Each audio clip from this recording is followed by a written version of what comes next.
السلام علیکم، welcome to our اندر پوڈ کاسٹ ایپیسوڈ۔ ہمارے ساتھ موجود ہیں سید الرحمان قریشی صاحب۔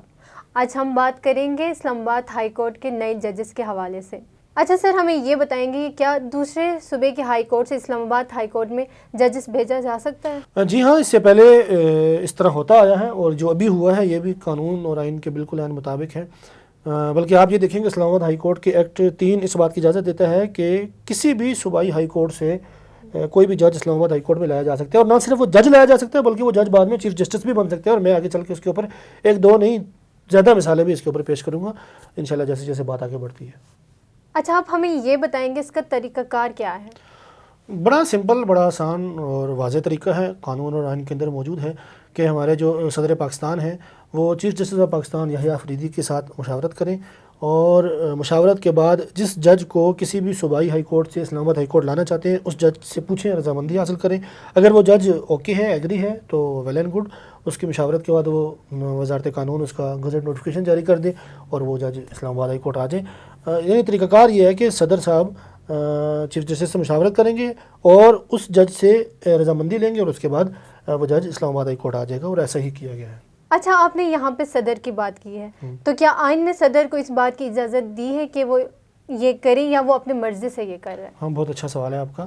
دیکھیں، میں اپنے ویورز کو یہ بتلانا چاہوں گا کہ صدر پاکستان جو ہیں وہ ریاست پاکستان کے سب سے بڑے کلیدی عہدے کے اوپر فائز ہیں، اور ان کو یہ کام کرنے کا اختیار آئین کا آرٹیکل 200 جو ہے 200 وہ اس چیز کی کھلی اجازت دیتا ہے کہ وہ روسٹرم پورا کرنے کے لیے، کورم پورا کرنے کے لیے، چونکہ عدالتی سسٹم چلتا رہے، عدالتی نظام چلتا رہے، وہ ججز کی جو تعداد ہے وہ پوری کرنے کے لیے چیف جسٹس آف پاکستان کی مشاورت سے ایسا کر سکتے ہیں، اور انہوں نے ایسا کیا ہے۔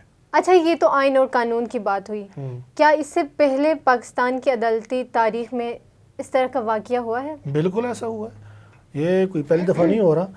ہمارے ہاں ایک سیاسی جماعت کا مخصوص ایک نعرہ تھا، موٹو تھا کہ تاریخ میں پہلی مرتبہ، تو یہ تاریخ میں پہلی دفعہ نہیں ہو رہا۔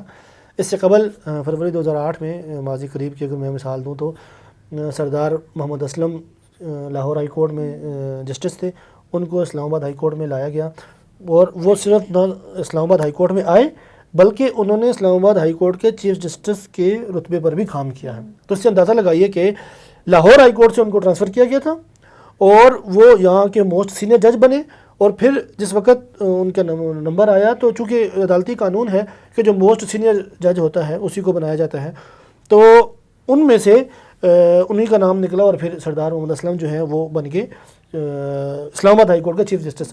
تو یہ تاریخ میں پہلی دفعہ نہیں ہوا، اس سے قبل اس طرح کی مثالیں موجود ہیں۔ چلیں، یہ تو ایک ہوئی، لیکن کہا جاتا ہے ایک نہ ہونے کے برابر ہے، تو اس کے علاوہ بھی کچھ ہیں یا نہیں؟ جی ہاں، اس کی مثالیں تاریخ کے اندر ملتی ہیں۔ اگر آپ ریسرچر ہیں، تحقیق سے آپ کا شغف ہے، کوئی تھوڑا وہ دل کرتا ہے، تو تاریخ کے صفحات کنگالے آپ کو پتہ لگے گا کہ جسٹس اقبال حمید الرحمان یہ لاہور ہائی کورٹ سے اسلام آباد ہائی کورٹ لائے گئے، اور یہ موسٹ سینئر جج ہونے کے ناطے بعد میں اسلام آباد ہائی کورٹ کے چیف جسٹس بھی بنے تھے۔ اور پھر یہی نہیں بلکہ جسٹس بلال خان یہ بھی اسلام آباد ہائی کورٹ کے چیف جسٹس بنے ہیں، اور یہ بھی لاہور ہائی کورٹ سے لائے گئے تھے۔ تو کہنے کا مطلب یہ ہے کہ یہ تاریخ میں پہلی دفعہ نہیں ہو رہا، کوئی نئی چیز نہیں ہے، اس سے قبل ایسا ہوتا آیا ہے، اور یہ ایک عام قسم کی ایک عدالتی روٹین ہے۔ لیکن اب چونکہ کچھ عدلیہ کے اندر ایسے عناصر موجود ہیں، ایسے معزز جج صاحبان، فاضل جج صاحبان موجود ہیں جو اس کو اچھا نہیں سمجھتے، تو اس وجہ سے تھیلی پر سرسوں چبانے کی کوشش کی جا رہی ہے، اور طوفان برپا کرنے کی، بلکہ اگر میں محاورتاً کہوں تو پیالی میں طوفان برپا کرنے کی کوشش کی جا رہی ہے۔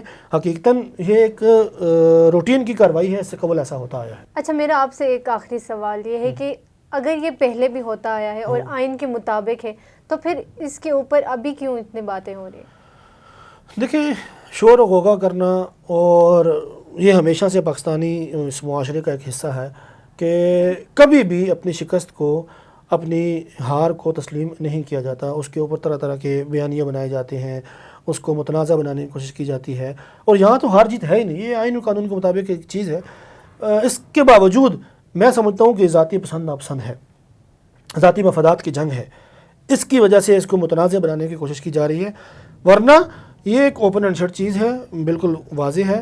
اور چیف جسٹس یحییٰ آفریدی جو ہیں یہ ہمیشہ سے قانون آئین کی سربلندی کے ساتھ کھڑے رہنے والے ہیں، قانون اور آئین کو ماننے والے ہیں. ہمیشہ سے انہوں نے قانون اور آئین کی بات کی ہے. ان کی مشاورت سے اگر یہ ہو رہا ہے تو پھر تو اس کے اوپر کسی کو اعتراض نہیں ہونا چاہیے.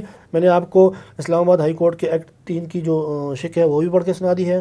پاکستان کے آئین کے جو آرٹیکل نمبر 200 ہے اس کی میں نے آپ کو حوالہ دے دیا کہ اس کے اندر بھی یہ چیز صراحتاً مذکور ہے کہ جج کی رضامندی سے، چیف جسٹس کی مشاورت سے صدر پاکستان کسی بھی جج کو صوبائی ہائی کورٹ سے اسلام آباد ہائی کورٹ شفٹ کر سکتے ہیں. اور اگر وہ سینیورٹی کے لحاظ سے موسٹ سینئر بنتا ہے تو وہ بعد میں اسلام آباد ہائی کورٹ کا چیف جسٹس بھی بن سکتا ہے. اور اس کے اوپر میں آپ کو مثالیں بھی دے چکا ہوں. لہٰذا میں نہیں سمجھتا کہ اس کی اب شور شرابے کی کوئی ضرورت ہے. جو وکلاء حضرات ہیں یہ اس پہ کیوں چی بجوی ہیں، اس پہ کیوں شور و غوغا بلند کر رہے ہیں، میری سمجھ سے بالاتر ہے. ایک ہی بات سمجھ میں آتی ہے کہ یا یہ مفادات کی جنگ ہے یا یہ ذاتی پسند ناپسند کا جھگڑا ہے جس کی وجہ سے یہ سارا معاملہ ہے. دیکھتے ہیں کہ اس کے اوپر چل کر آگے کیا ہوتا ہے. میرا تو خیال ہے کہ یہ بڑا اچھا نظام چلے گا. جو اسلام آباد ہائی کورٹ آئے ہیں اور موسٹ سینئر جج ہیں جن کو بینچ نمبر 2 الاٹ کیا گیا ہے ڈوگر صاحب، ان کے 59 میں سے 42 فیصلے عالمی طور پر تسلیم شدہ ہیں. اندازہ کیجئے ان کی قابلیت کا. ان کے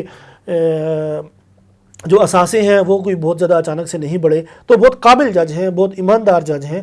اور اگر وہ جج اس اسلام آباد ہائی کورٹ آئے ہیں تو ان کا خیر مقدم کرنا چاہیے، کھلے دل سے تسلیم کرنا چاہیے اور ان کو کام کرنے دینا چاہیے تاکہ ہماری عدلیہ کے چہرے کے اوپر جو بدنما داغ لگا ہوا ہے وہ بدنما داغ ختم ہو سکے. یہ تھی ہماری آج کی پوڈ کاسٹ. امید کرتے ہیں کہ آپ کے ذہن میں جو بھی سوالات ہیں وہ کلیئر ہو گئے ہوں گے. ملتے ہیں نیکسٹ ویڈیو میں. اللہ حافظ. اللہ حافظ.